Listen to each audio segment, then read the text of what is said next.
Тем временем особый противопожарный режим продолжает действовать на территории 7 муниципальных образований. Это Мирнинский, Сунтарский, Нерюнгринский, Алекминский, Усялданский, Намский и Алданский районы.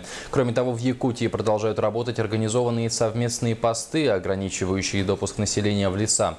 Их силами за прошедшие сутки пресечено и отказано в доступе в лесные массивы 6 группам граждан из 43 человек, организовавших разведение открытого огня на территории, прилегающей к лесным участкам.